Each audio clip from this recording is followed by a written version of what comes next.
What is the Parent Boost Visa? Hi, I'm Ian McLeod, Director of Imagine Australia New Zealand. The New Zealand government has acknowledged that we only allow a very limited number of parents of New Zealand residents and citizens the right to reside permanently in the country. There's been a lot of pressure put on successive governments to create some temporary visa that allows parents to stay with children and grandchildren for a period of time.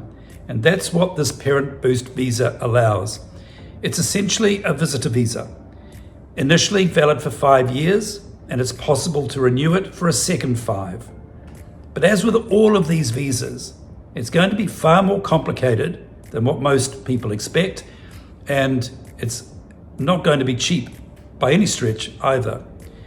So the first key point here is that a parent or parents will need to be sponsored by an adult New Zealand child who is a resident visa holder, a permanent resident visa holder, or a citizen of New Zealand.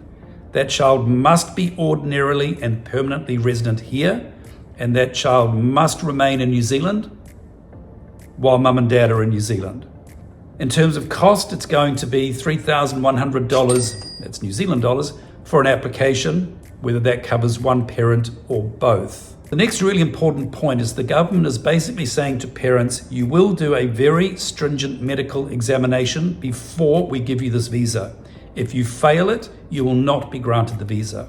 If you pass it, you still have to go and buy medical insurance that covers you for emergency treatment, cancer treatment, or, God forbid, your remains need to be returned from whence you have come. Now, I've looked into what this insurance might cost. It's likely to be several $1,000s per year for the duration of your stay. The insurance can be purchased locally in New Zealand by a private provider, or you can secure that policy from overseas. But insurance must be held for the duration of your intended stay. The third is that you must be able to afford to be here. And so the government is saying you need to provide evidence to us, if you're the applicant, that you earn the equivalent of a retired person's pension, which in New Zealand is around $50,000 per annum for a couple and around about a third less for a single person. Or you're going to have cash and or assets to the value of 160,000 New Zealand dollars if you're a single applicant. If your partner is included, you're going to need to show $250,000. The third option is that your sponsor earns enough money to satisfy the government that they can afford to look after you. And if it's a single sponsor sponsoring a single parent, the magic number starts at about the median wage in New Zealand, which is around $60,000 a year.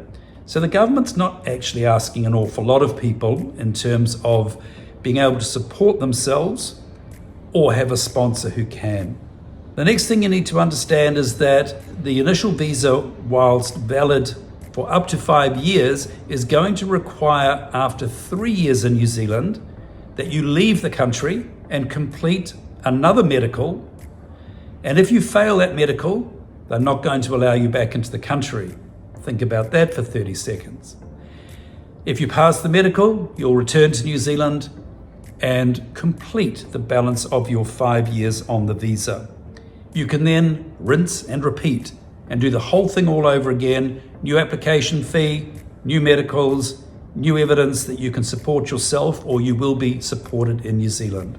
I think actually it's a pretty good policy, but I'm going to encourage anybody looking to apply to understand your maximum stay is 10 years. You cannot stay a single day longer than that unless you might qualify for a residency visa under one of the parent pathways. Make no bones about it, you shouldn't apply for this visa if you can't afford it, your sponsor can't afford to provide accommodation and food and tend to all your needs, if you can't afford medical insurance. It's not for the very poor people, this policy. And as a New Zealand taxpayer, I totally understand why the government is saying to applicants, don't come if you're not prepared to leave after 10 years, if you're not prepared to satisfy us of your ongoing good health and if you're not prepared to hold medical insurance. And if you're willing to do all of those things, the government's very happy to let you stay for 10 years with the family, but then you must leave. I think that's a pretty good summary of it, but if you want more information, you can email us, info@justimagine.com, appearing on the screen now, and we can offer you more advice, answer any questions, perhaps have a consultation with you if you want more detail, and offer you whatever support we possibly can.